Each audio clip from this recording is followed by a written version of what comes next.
할렐루야, 거룩한 주일입니다. 오늘 또 특별히 종려주일로 우리가 모이고 있습니다.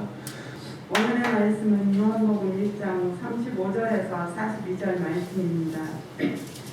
또 이튿날 요한이 자기 제자 중 두 사람과 함께 섰다가 예수께서 거리심을 보고 말하되 보라, 하나님의 어린 양이로다. 두 제자가 그의 말을 듣고 예수를 따르거늘 예수께서 돌이켜 곧 다른 곳을 보시고 물어 이르시되 무엇을 구하느냐. 이르되 라피어 어디 계시오니이까 하니 라피는 번역하면 선생이라. 예수께서 이르시되 와서 보라. 그러므로 그들이 가서 계신 데를 보고 그날 함께 거하니 때가 10시쯤 되었더라. 요한의 말을 듣고 예수를 따르는 두 사람 중에 하나는 시몬 베드로의 형제 안드레라. 그가 먼저 자기 형제 시몬을 찾아 말하되 우리가 메시아를 만났다 하고, 메시아는 번역하며 그리스도라. 데리고 예수께로 오니 예수께서 보시고 이르시되 내가 요한의 아들 시몬이니 장작 개바라 하리라 하시니라. 개바는 번역하면 베드로라. 아멘. 다 같이 읽습니다. 말씀의 제목 시작. 예수님의 세 가지 요구. 할렐루야, 예수님의 세 가지 요구. 다 아시는 내용인데요, 한 번 더 생각해보는 시간을 가지려고 하는 겁니다. 오늘은 예수님께서 우리의 죄를 대속하기 위해서 십자가에서 죽기로 작정하시고 예루살렘에 입성하신 주일입니다. 그래서 우리가 오늘을 종려주일이라고 합니다. 종려주일이라고 하는 이유는 예수님이 어린 나귀를 타고 예루살렘에 마지막 입성하실 때에 많은 사람들이 나왔죠. 그래서 예수님이 어린 나귀를 타고 가시는 그 길에 자기의 겉옷도 벗어서 깔고, 그리고 종려나무 가지를 가지고 나와서 막 흔들어요. 종려나무는 승리와 번영, 기쁨 이런 뜻이 있거든요. 그래서 이제 우리가 메시아로 말미암아서 저 로마의 압박에서 벗어나겠구나. 그들은 예수님을 정치적인 메시아로 생각했죠. 그런 마음에서 막 흔들어 댔던 날이 바로 종려주일입니다. 그러나 우리는 압니다. 이 종려주일부터 시작해서 한 주간 동안 모진 고난의 시간들이 흘러갑니다. 많은 자들에게 바른 믿음을 전하고 온전한 것들을 복음을 전하신 후에 우리가 잘 아는 금요일날 아침에 십자가에 못 박히십니다. 그리고 오후 3시에 십자가에서 죽으셨고 그 이후에 3일이 지난 주일날 새롭게 새벽에 부활하셨습니다. 그래서 오늘은 종려주일이고 다음 주일은 우리가 상대절기라고 보통 우리가 생각할 수 있는 부활절이 되겠습니다. 한 주간은 고난주간입니다. 고난주간은 여러분이 우리가 지금 아직 새벽 예배는 정식으로 모이지 않지만 이 한 주간만큼은 새벽에 나오실 수 있으면 나오셔서, 아니면 새벽에 못 나오시면 각자 있는 그곳에서라도, 아니면 어떻게든지 하루에 한 번이라도 교회 나온다는 마음에 낮이든 밤이든 나오셔서 하나님 앞에 예배하고 기도하는 그런 시간들을 가지시기 바랍니다. 자, 오늘은 복음서를 읽어가다 보면 십자가, 부활, 바로 예수님에 대한 말씀이 나오는데 그 중에 특별히 예수님께서 제자들을 가르치시고 세우십니다. 자, 예수님께서 제자들을 훈련하는 몇 가지 방법이 있습니다. 오늘은 그것을 생각해 봅니다. 그래서 예수님의 세 가지 요구, 명령, 부탁을 보려고 하는 것입니다. 너무나 유명한 말씀이지만 첫 번째 우리가 좀 생각해 볼 것은 주님께서요 이렇게 말씀합니다. 나를 따르라. 할렐루야, 나를 따르라. 자, 본문에 보면 세례 요한의 제자가 나옵니다. 그 두 제자가 예수님께 와서 말합니다. 랍비야, 어디 계시오니까? 이 말은 뭐냐면 어디로 갈 겁니까? 이런 의미죠. 그러자 예수님께서 아주 간략하게 말합니다. 나 이렇게 해서 이렇게 할 거야. 자세히 말씀하지 않고 그냥 come and see 그럽니다. 와서 봐 그럽니다. 와서 봐라. 예수님이 십자가를 박혀 죽으시고 부활 승천하신 다음에 초대교회가 세워지고 나서 로마의 핍박과 많은 핍박 가운데 숨어서들 예배할 때에 그들이 서로 암구어처럼 쓰는 말이었어요. 커맨드시가 와서 봐라, 와서 봐라. 그 말을 하면 이 사람이 참 제자구나 라는 것을 알았죠. 자, 이 말씀은 초대교회 신자들을 알리는 그런 암호이기도 했지만 43절에 보니까 그 다음에 빌립이라고 하는 제자를 만나셔서도 말씀하십니다. 그때는 좀 다르게 말씀합니다. 나를 따르라, 나를 따르라. 자, 빌립을 세웠습니다. 안드레를 비롯한 세례 요한의 제자 두 사람을 세우시고 그 다음에 또 빌립을 세우시고, 그리고 난 다음에 안드레와 안드레의 형이었던 베드로를 향해서도 바다에서 고기 잡을 때 똑같이 말씀합니다. 뭐라고? 나를 따라오라. 마태복음 4장 19절에 보면 말씀하시되 나를 따라오라 내가 너희를 사람을 낳는 어부가 되게 하리라 하시니 그랬습니다. 또 다른 제자가 있습니다. 세리였던 제자 마태가 있습니다. 마태를 부를 때도 마태복음 9장 9절에 보니까 예수께서 그곳을 떠나 지나가시다가 마태라 하는 사람이 쇠관에 앉아 있는 것을 보시고 이르시되 나를 따르라 하시니 일어나 따르니라. 예수님이 제자를 부를 때마다 와서 봐라 나를 따라라 라고 지금 말씀하고 있다는 것입니다. 이 따라오라 라는 말씀은요 결국 뭐예요? 나와 함께 가자 라는 이야기죠. 즉 친구 되자는 이야기고 사귀자는 말씀입니다. 예수님 당시에 제자들뿐만 아니라 수많은 사람들이 예수님을 따라다녔습니다. 군중들이 따라다녔어요. 그래서 이 따라오라 라는 말은 그저 쉽게 생각하면 초점장과 같은 거예요. 나와 함께 하자 이런 의미인 거죠.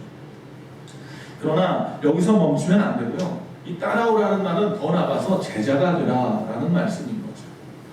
그 포레스트 검프라고 하는 영화에 보면 톰 행크스가 무작정 막 걸어가고 뛰어가니까 수많은 사람들이 쫓아다녀요. 그 사람이 광야 같은 길을 가도 쫓아가고 어디를 가도 쫓아갑니다. 그건 뭐예요? 제자가 되겠다는 거죠. 가르침을 달라는 거죠. 수많은 사람들이 그를 따라갔던 것처럼 예수님도 나를 따르라라고 말씀하셨을 때 많은 사람들이 예수님을 따랐어요. 특별히 제자 삼으시는 자들은 특별히 또 세워주셨죠. 그래서 제자라는 말은 그저 따르는 자가 아니라요. 따르되 어떤 사람이 제자냐면 자신의 모든 것을 다 내려놓은 자가 제자이고요. 그리고 바른 가르침을 받고 그 가르침대로 절대로 복종하고 순종하는 자가 제자인 거죠. 그러니까 다 교회 나온다고 해서 다 예수님의 제자가 되는 것은 아니고요.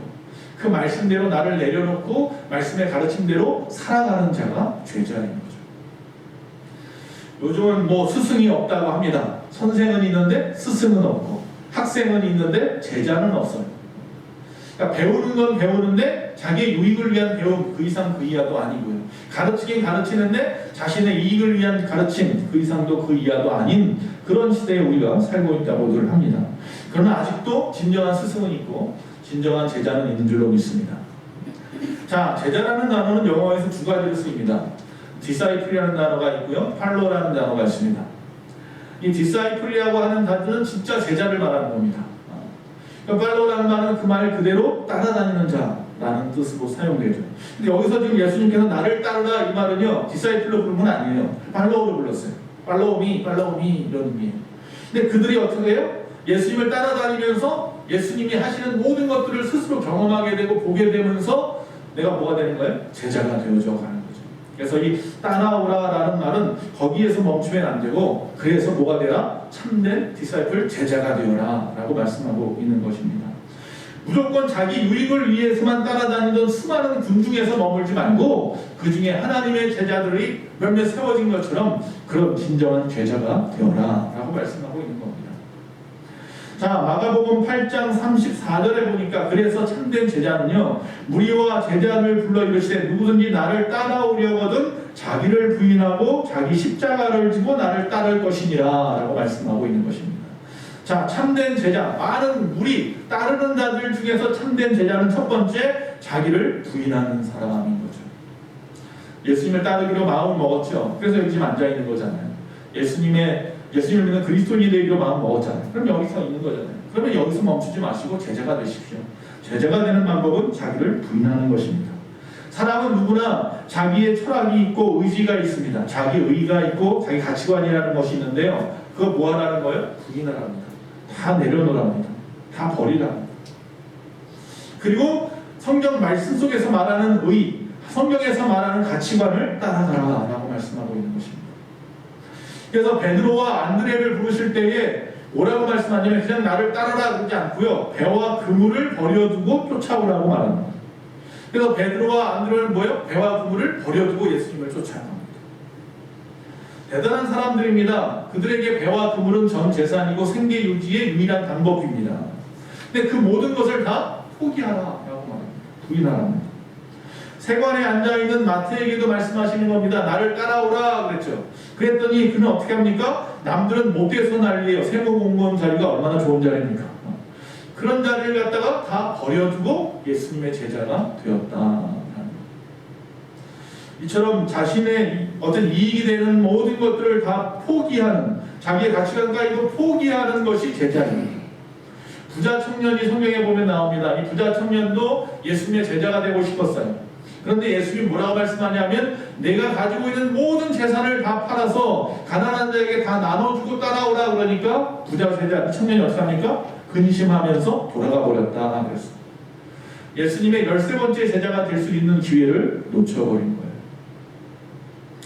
구약에서 보면 시내산에서 모세를 하나님이 부르십니다. 자기 민족을 이끌고 홍해를 건너 광야에 나와 있는 이 모세, 그 모세를 갖다가 하나님이 부르시는데 어떻게 부르셨느냐면 그때 이야기가 아니라 모세가 이 왕자로 살았던 40살 때에 사람을 죽이고 살인자가 되어서 결국은 미디안 광야로 나왔어요. 미디안 광야로 나와서 목자 생활을 또 40년을 했어요.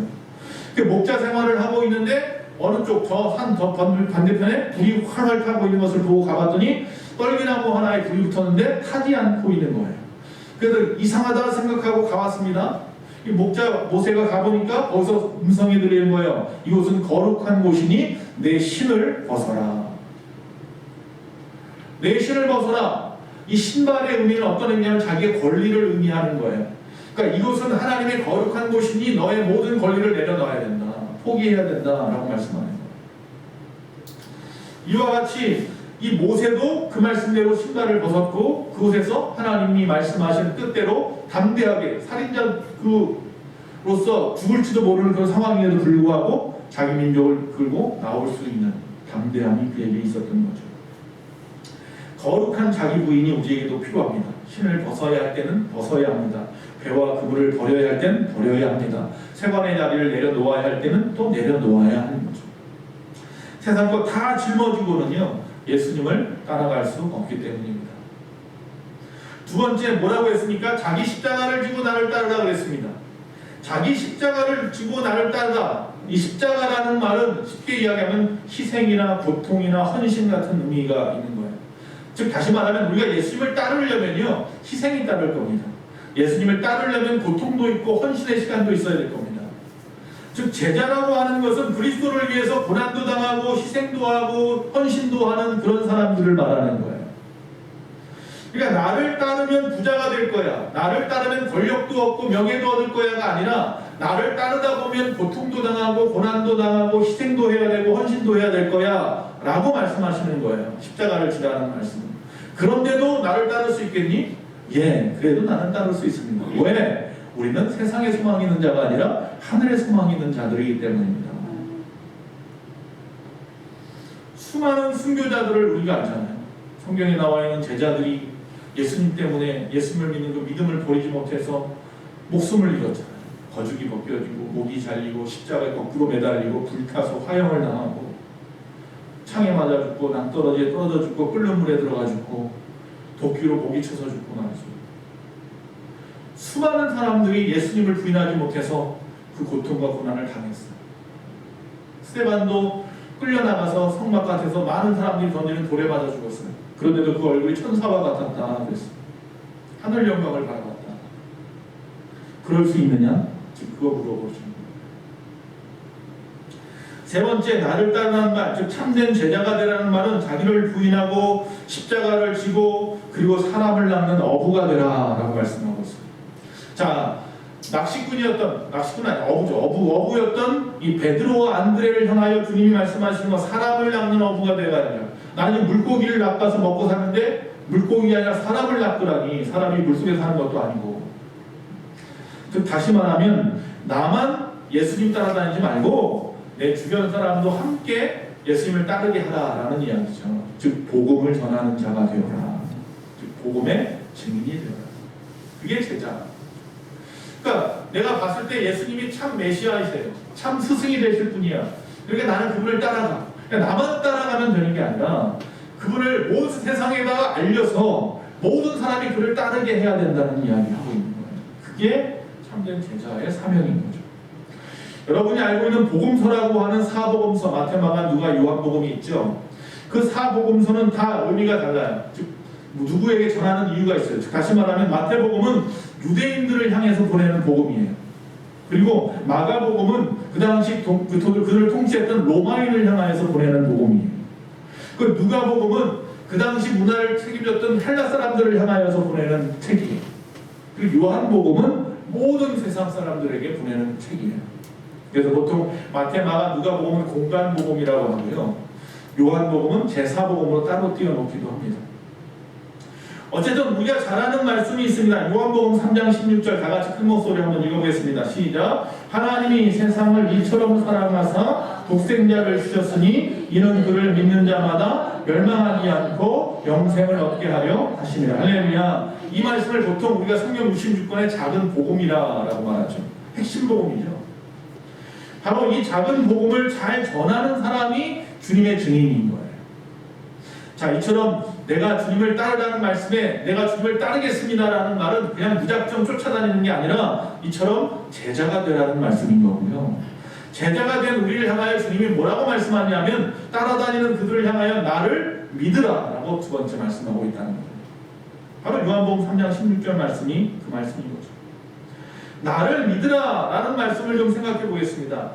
자, 요한복음에 독특한 특징이 있습니다. 그것은 뭐냐면 앞에서 말한 공간복음, 마태, 마가, 누가복음 같은 초점에서 보는 즉 하나님의 예수님의 이 땅에서의 삶, 공생의 어떤 업적이라든지 사역이라든지 거기에 초점을 맞췄다면 요한복음은 그 의미를 보잖아요. 영적인 의미를 자꾸 보죠, 하나씩. 그래서 바라보는 관점이 좀 틀린데 어쨌든 이 공간복음에서는요, 이 믿음을 보통 명사로 씁니다. 그런데 요한복음에서의 믿음은 믿으라, 믿으면 동사로 씁니다. 쓰는 방법이 좀 틀려요.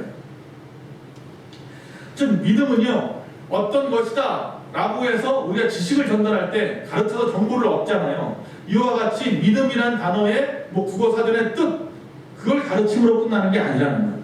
그래서 믿어지는 게 아니라는 거예요. 믿음은 행함이에요. 즉 다시 말하면 경험되어지는 거예요. 예수님을 믿고 교회에 나오면서 내가 주님을 만나고 은혜를 받고 그 안에 있던 어떤 그 뜨거운 것들, 그 하나님께서 주시는 그 마음들, 나도 모르게 내가 하나님을 믿어가는 확신이 생겨가는, 즉 어떻게 ing 해가는 동사형으로 써줘야 되는 거죠. 예수님도 성경에 보면 한 번도 예수님이 제자들에게 믿음은 이거야라고 정의하지 않고요, 그냥 보여주셨어요. 그래서 믿으라고 강조하는 거예요. 그래서 요한복음에 보면 믿는다라고 하는 동사가 98번이나 나오고 있어요. 굉장히 많이 나오고 있어요. 이 믿는다라는 말은 다른 말로 쓸 때는 뭐로 쓰냐면 보통 충성이라는 단어로 써요. 똑같은 말로 써요, 성경에서는. 그리고 또 다른 말로 말하면 맡긴다는 거예요. 또 다른 말로 말하면 기댄다는 거예요. 내가 힘들 때 어떤 벽에 든든한 벽을 바라보고 기대는 것과 같은 거죠. 믿을 수 있어야 기대는 거죠. 믿지 못하는데 어떻게 기댈 수 있겠어요? 그래서 이처럼 나를 믿으라, 이 말은 나에게 너의 모든 짐을 맡기라, 그리고 내게 기대고 쉬어라 라는 말씀도 포함되는 거예요. 또 이 말은 내 손을 잡아, 이런 거죠. 지금 어두움에, 죄악에, 죽음에, 구렁텅이에 빠져있는 나를 향하여서 손을 내미시고 내 손을 잡아 라고 말하는 거예요. 그 손을 잡는 게 뭐예요? 믿는 거예요. 나를 구원해 줄 것을 믿는다. 그게 믿음이죠. 주님이 나를 믿으라 할 때는 뒷줄 딱 드시고 나 믿어라 이렇게 말씀하는 게 아니라 두 팔을 내미시고 나를 믿으라 라고 말씀하시는 거예요. 전혀 다른 이야기입니다. 자, 우리가 아는 믿음의 사람들, 믿음의 내용을 좀 바라보려고 합니다. 자, 아브라함이 나옵니다. 구약에 보면 아브라함은 자기 민족 가운데에서 이스라엘 민족의 조상이죠. 그러니까 이 민족을 갖다 만들어냈죠. 즉 자기가 살고 있었던 하나님 땅, 자기 아비 집을 떠나서 가나안에 정착하면서 그리고 그곳에서 번창한 민족을, 하나님의 민족을 만들어냈죠. 이스라엘 민족. 근데 그 아브라함은 우리가 알다시피 그를 믿음의 조상이라고 부르는데 그 이유 중에 하나는 그의 백세에 나온 아들 이삭을 하나님께서 어느 날 갑자기 내게 바쳐라. 어떻게 바쳐라? 번제로 바쳐라. 모리아 산까지 끌고 가서 그 산에 올라가서 그곳에 제단을 쌓고 그 위에다 올려놓고 각을 떠서 하나님 앞에 바쳐라.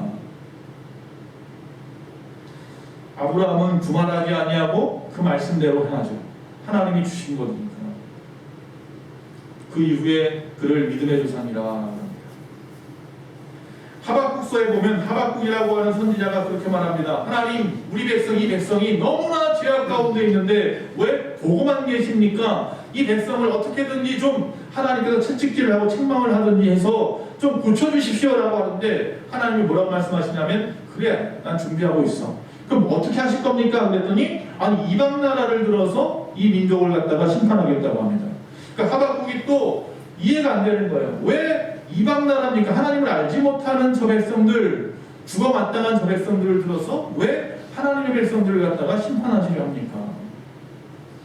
자, 그때 하나님께서 그에게 이렇게 말씀합니다. 너희는 역경 속에서라도 하나님을 믿으라. 그리고 말씀합니다. 오직 의인은 믿음으로 말미암아 살 거야. 어떤 어려움, 혼란, 심판의 자리에서도 뭐로 살아요? 믿음으로 살아나는 거예요. 돈이 있어서 살아나는 게 아니고 빽이 있어서 살아나는 게 아니라 내 지혜와 능력이 있어서 살아나는 게 아니라 오직 하나님의 믿음으로, 하나님을 믿는 그 믿음으로 그 상황에서 살아날 것이라 라고 말씀합니다. 종교개혁자들이 있습니다. 1517년 그 당시만 해도 14년, 그 당시만 해도 마틴 루터를 비롯하여서 그 전에 트링글러라든지 또 아니면 존 칼뱅이라든지 많은 그 종교개혁가들에 의해서 우리가 알다시피 개신교가 세워졌습니다. 지금의 우리 프로테스탄트라고 하는 카톨릭에서 나와서 개신교가 세워졌습니다. 그때 그들이 외쳤던 말은 하나입니다. 뭡니까? 솔라 피데. 이게 무슨 말이에요? 오직 믿음으로. 오직 믿음으로. 우리가 면죄부를 사여 구원받는 것도 아니고 우리가 어떤 내가 무엇을 해가지고 구원받는 게 아니라 오직 하나 믿음으로 구원받는 것이죠.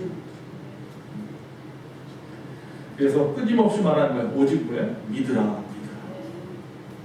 마가복음 5장 36절에 보면요, 회당장 야이로라고 하는 사람이 나와요. 가버나움 땅에. 이 가버나움 땅, 그 갈릴리 바닷가 근처에 있는 가버나움이라고 하는 동네에 회당장이 있는데 그 사람의 딸이 죽게 생겼어요. 몇 살 된 외동딸이 죽어가고 있습니다. 예수님이 그 마을에 온다는 말씀을 듣고 급히 나아가서 예수님에게 알립니다. 내 딸이 죽어가고 있습니다. 그래서 예수님이 그래 너희 집으로 가자 하고 가고 있는데 중간에 혈류증을 앓고 있는 한 여인을 만나게 되고 그의 병을 고치는 사이에 그 딸이 죽었다는 소식을 듣게 됩니다. 실망하겠죠. 그때에 예수님께서 말씀합니다. 너는 두려워 말고 뭐만 하라? 믿기만 하라. 네. 두려워하지 마. 믿기만 해. 그가 이미 죽었던지 그가 아직 죽지 않았던지 그게 중요한 게 아니라 내가 메시아라는 것만 믿기만 하면 되는 거예요. 할렐루야. 그러면 죽은 자도 살아나는 거예요. 믿기만 하면 돼요. 마태복음 8장 13절에 보면 백부장이 나옵니다. 로마의 백부장입니다. 이방인이죠. 이 사람도 가버나움 땅의 백부장입니다. 그에게 하인이 있었는데 중풍병이 걸려서 누웠습니다. 누워 있습니다. 그러자 사람을 보내고 자신이 갑니다. 그리고 예수님을 만났습니다. 예수님에게 말씀합니다. 내 집에 오심을 감당하지 못하겠으니까 말씀만 하시면, 여기서 말씀만 하시면 내 집에 있는 하인이 낫겠습니다. 이렇게 말합니다. 귀찮으니까 오지 마세요. 이런 의미가 아닙니다. 나는 이방인이기 때문에 예수님 유대인이에요. 유대인이 이방인의 집에 들어가면 문제가 생긴단 말이에요. 그러니까 예수님이 나 때문에 문제가 생기는 것을 내가 감당하기 쉽지 않니 오시지 말고 그냥 여기서만 말씀하셔도 나을 수 있지 않습니까? 라고 말하는 거예요. 대단한 믿음인 거죠. 저 같으면 여러분들이 전할 거예요. 아무개 목사님 주위에 좀 마음이 아프니까 아무개가 아프니까 집에 와서 머리에 손도 얹고 안수도 해주시고 예배도 드려주세요. 아마 그럴 거예요. 무조건. 그러지 않고 뭐예요? 그곳에서 기도만 해주셔도 우리 아이가 나을 줄로 믿습니다. 라고 말하는 거예요. 그런 믿음이에요. 그러자 주님이 말씀합니다. 가라 내 믿음대로 될지어다. 그러니까 즉시 그 하인이 나음을 입었다. 뭐대로 됩니다? 믿음대로 되는 거예요. 내가 이렇게 될 줄로 믿습니다 라고 말하고 고백하면 그 믿음대로 그대로 되는 거예요. 마태복음 15장 가나안 여인이 또 나오는데 이 가나안 여인은 두로와 시돈 지방을 갔다가 예수님이 다니실 때, 즉 북쪽에 있는 두로와 시돈은 이방 땅이죠. 그 이방 땅에 예수님이 들어가셨을 때 이야기예요. 그때 그곳에 있는 유대인에게 복음을 전하는 거예요. 그 이방 땅에 있는 유대인들에게 복음을 전하러 가셨는데 거기서 예수님에 대한 소문을 알고 있었던 한 가나안 여인이 예수님에게 귀신 들린 딸에 대한 이야기를 하는 거예요. 데리고 나와서는 이 딸이 귀신 들렸습니다. 고쳐주십시오 라고 말을 하는 거예요. 근데 예수님께서 고쳐주기를 원하는 그 여인에게 뭐라고 말하냐면 이스라엘의 잃어버린 양 외에는 내가 다른 데로 보내심을 받지 않았다 그랬습니다. 그러니까 내가 지금 이 이방 땅에 오기는 했지만 여기에 있는 잃어버린 양, 즉 유대인들을 향하여 복음을 전하러 온 거야 라고 한 말씀 하시는 거예요. 자, 그러면서 또 한 말씀 합니다. 자녀에게 주려고 하는 떡을 개들에게 던지지 못하는 거예요. 자, 그러자 보통과 사람 같았으면 막 화를 내며 갔을 텐데 그러지 않고 그 여인은 끈질기게 몰습니다. 예수님 말씀이 다 옳은데요. 그러나 개들도 자기 주인의 상에서 떨어지는 부스러기를 먹습니다. 라고 말을 하는 거죠. 그 당시에는요, 이방인들은 개를 집에서 키웠어요. 그러나 유대인들은 개를 집에서 안 키웠어요. 이 말이 무슨 말인지 몰라요. 그러니까 그 당시 그런 상황이었기 때문에 예수님이 이 말씀을 갖다 딱 들었을 때 이 여인은 자기 집에 개를 키웠었나 보죠. 그러다 보니 개가 부스러기를 먹는 것을 보고 아, 부스러기 복음만 있어도, 부스러기 은혜만 있어도 나올 수 있다는 그런 마음으로 다시 외치는 거죠. 그때 예수님이 뭐라고 말해요? 여자야, 내 믿음이 크다. 그리고 네 소원대로 될지어다. 여러분, 부스러기 은혜만 구해도 하나님은 내 믿음이 크다고 말씀하십니다. 자, 다시 마가복음 5장에 회당장 그 야이로의 딸을 고치러 가는 상황 속에서 만났던 혈류증 앓는 여인도 보십시오. 수많은 사람이 예수님 주변에 쌓여 있었습니다. 예수님이 움직이기조차 힘들었어요. 그 집으로 가는 길에 제자들이 막 경호를 하면서 겨우겨우 빠져나갔어요. 무슨 아이돌 스타들 공항 빠져나가듯이. 그러고 있는데 예수님이 한참 쫓아가다가 멈췄어요. 딱 멈춰가지고 누가 내 옷을 만졌다고 말씀하시는 거예요. 아니, 많은 사람이 만졌겠죠. 지나가면서 건드렸겠죠. 뭐 모르겠어. 옷이라도 찢었는지도. 그런데도 불구하고 누가 내 옷에 손을 댔다고 하니 제자들이 누군지 어떻게 압니까? 라고 말하자 이 여인은 알았어요. 저 옷에 손만 대도 나으리라 하는 마음을 가지고 손을 댔던 이 여인은 자기에게 일어난 변화를 알아버린 거예요. 그래서 예수님 앞에 넋주 엎드려 버리죠. 예수님이 그래서 말씀합니다. 딸아, 내 믿음이 크도다. 내 소원대로 될지어다. 할렐루야. 많은 사람이 만져요. 그러나 그 중에서 믿은 사람은 누구 하나요? 그 여인밖에 없어요. 손만 대어도 나으리라 라고 하는 믿음을 가지고 만진 사람은 그 사람밖에 없어요. 많은 사람이 예수님을 따르지만 제자된 사람은 얼마 없었고요. 많은 사람들이 예수님에게 고침을 원했지만 믿음대로 된 사람은 또 얼마 되지 않아요. 이처럼 예수님을 믿음을 설명하지 말고요. 그 믿음을 갖다가 보여주면 되는 거예요. 성경에 나와 있는 수많은 믿음의 사건들을 보여주면 아, 이게 믿음이구나 알 수 있죠. 이걸 또 어떤 구체적인 정의를, 단어의 뜻을 이렇게 이야기할 필요도 없어요. 지금 저도 그런 얘기를 하고 싶지 않아서 성경에 믿음대로 될지어다라고 하신 말씀만 골라가지고 추려서 지금 말씀해 드렸던 거죠. 히브리서 11장 6절에 믿음이 없이는 하나님을 기쁘시게 할 수 없다고 했습니다. 즉 하나님을 기쁘시게 하고 싶습니까? 여러분이 하나님을 웃기고 싶습니까? 방법은 뭐예요? 믿음이에요. 여러분의 믿음을 보시고 하나님은 기뻐하시는 거예요. 내 자녀들이 이 아버지를, 이 어머니를 어떻게 믿는지 그 믿음의 모습들을 보고 그 부모님은 기쁘신 거예요. 어렵지 않습니다.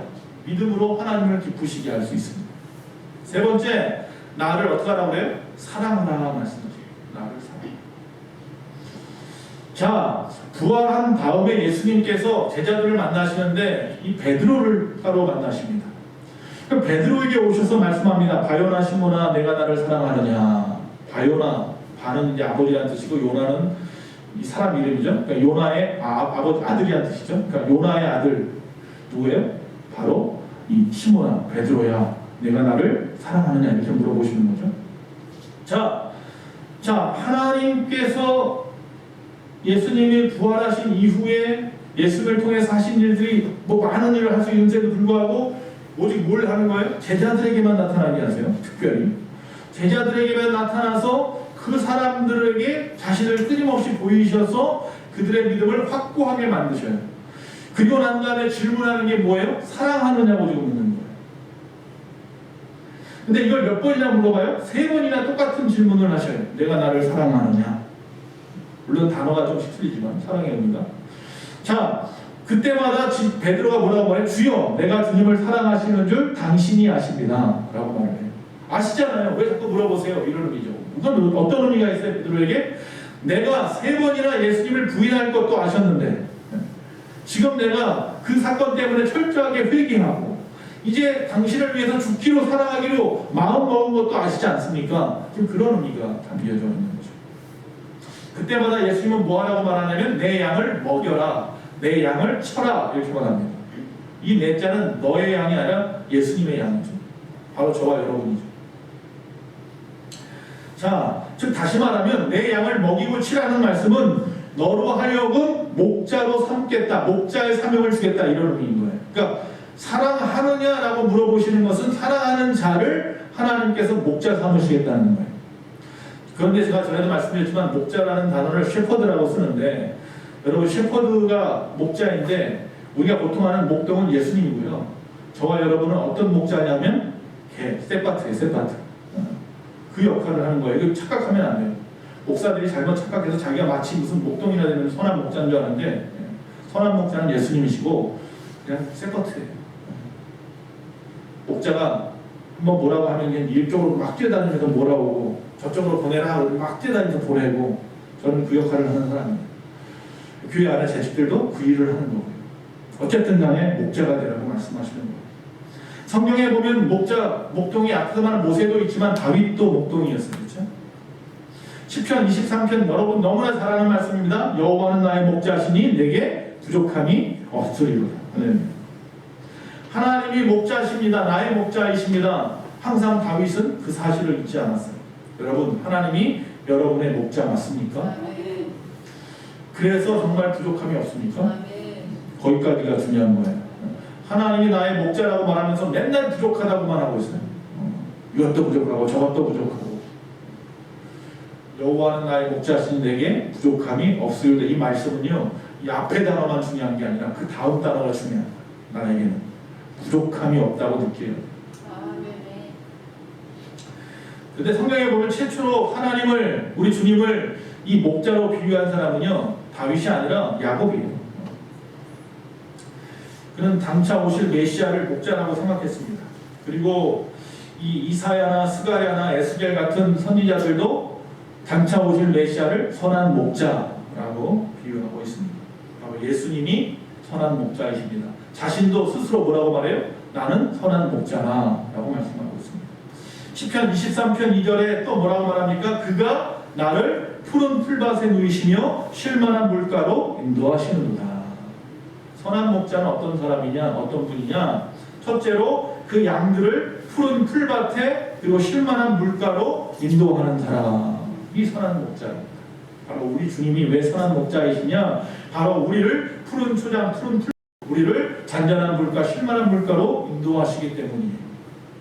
푸른 초장은 잘 먹인다는 이야기입니다. 영의 양식을 내 양에게 먹이는 겁니다.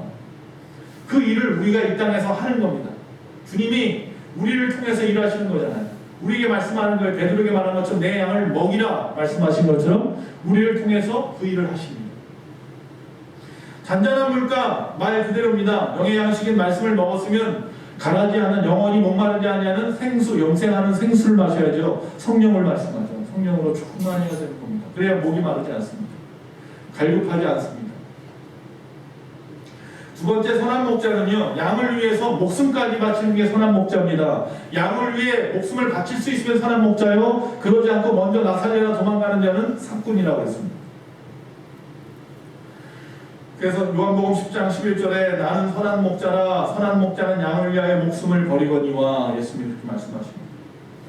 우리나라가 얼마나 살기 좋습니까? 우리가 아무리 목청껏 예수 믿으라고 외쳐도 누가 뭐라고 하지 않습니다. 그러나 이 지구상에는 아직도 예수님을 증거하면 목숨을 잃어야 하는 나라들도 많이 있습니다. 우리 주님도 우리를 위해서 십자가에서 죽으셨는데 그 죽으심이 바로 나를 갖다가 예수 믿으세요 외치게 하신 이유인 거죠. 바로 그 죽으심은 주님이 나를 사랑하라 마치 애타게 사랑만을 갖다가 갈구하는 그런 분으로 비춰지지 말아야 돼요. 왜? 먼저 사랑하셨단 말이에요. 먼저 십자가에서 사랑하셨기 때문에 우리에게 그렇게 요구할 수 있는, 당당한 요구할 수 있는 분이 예수님인 거예요. 여러분, 어떤 바퀴가 앞으로 올지 모릅니다. 계속해서 기독교는 감소하고 있고 코로나를 비롯해 여러 부분에 있어서 오히려 많은 사람들에게 좋지 못한 모습을 비추게 했습니다. 이것은 결국 우리가 하나님 앞에 바른 믿음 생활을 하지 못했다는 증거이기도 한 거예요. 어쨌든 이런 모든 상황들 속에서 우리는 끊임없이 박해를 받을 수밖에 없는 상황으로 몰려갈 테고요. 언젠가는요, 죽기를 각오하고 우리도 예수 믿어야 될 때가 올 거예요.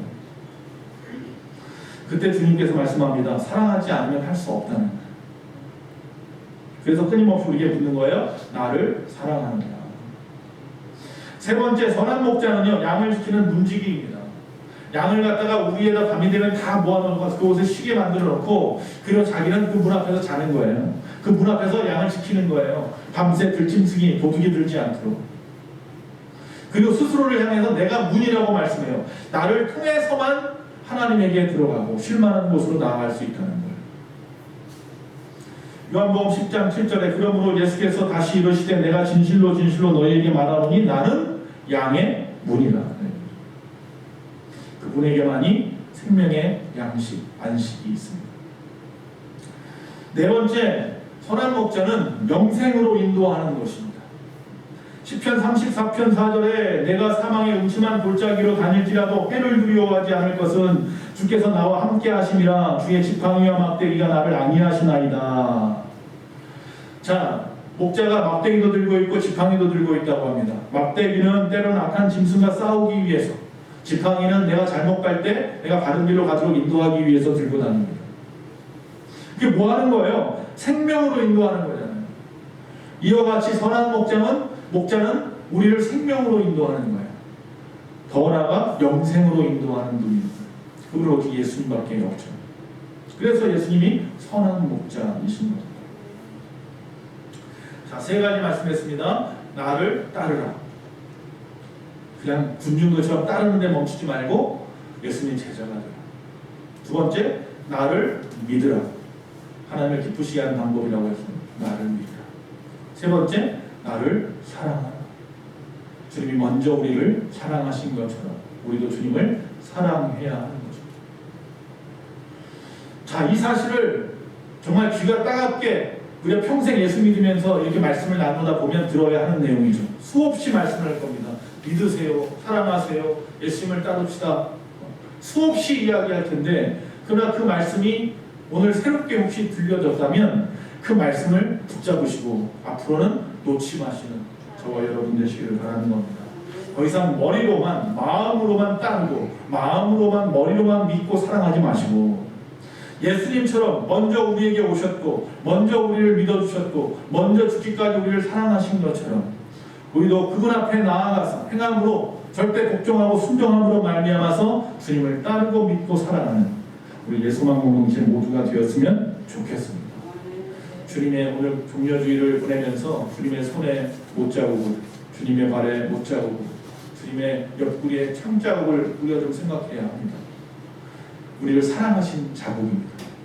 나는 주님을 사랑한다는, 나는 주님을 갖다가 믿고 따른다는 증거가 우리의 삶 속에서, 여러분의 신앙의 그 시간 속에서 어떻게 드러낼 수 있습니까? 가장 좋은 예를 멀리 찾지 말고 바로 이 시간 주님 앞에 있다는 것이 그 증거가 되어야 됩니다. 여러분, 이런 증거를 계속 쌓아가십시오. 끊임없이 쌓아가다 보면 천국에 이를 줄로 믿습니다. 기도가 찬송가 147장입니다. 1절과 4절, 5절, 3절을 부르겠습니다. 거기 너희 있었는가 그때 주님 그 십자가에 달리되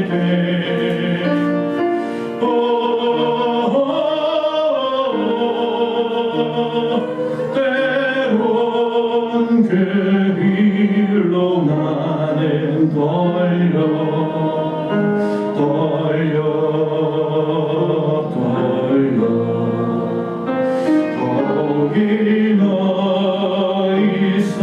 있었는가 그때에 거기 너 있었는가 그때에 주님 그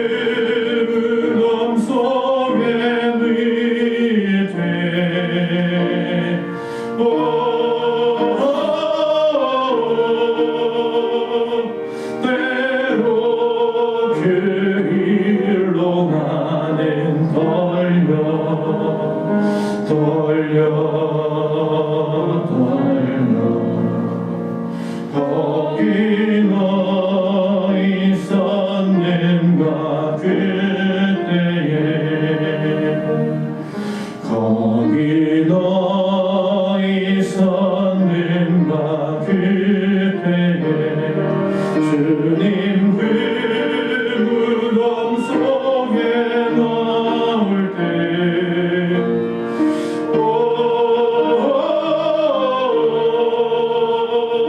때로 그 일로 주께 영광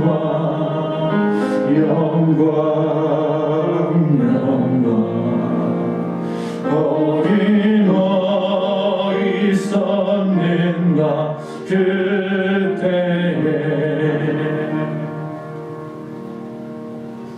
2000년 전 그 십자가는 바로 오늘 우리를 향한 십자가였습니다. 그곳에 우리가 있었습니다. 나를 위하여 죽으신 그 죽으심의 핏방울이 나에게 흘러 나에게 영생함을 허락하셨습니다. 그 크신 사랑을 우리가 알면서도 우리의 믿음은 어찌 이렇게 하나님 앞에 냉랭한지요. 하나님의 뜻대로 살겠다고 말은 하지만 나의 몸은 항상 멈추어 있는지요. 주여 우리를 용서하여 주시옵소서. 한 주간 고난주간 하나님 은혜 가운데 보내는 우리 예수만 공동체 모든 심령들이 다 되게 하여 주시옵소서.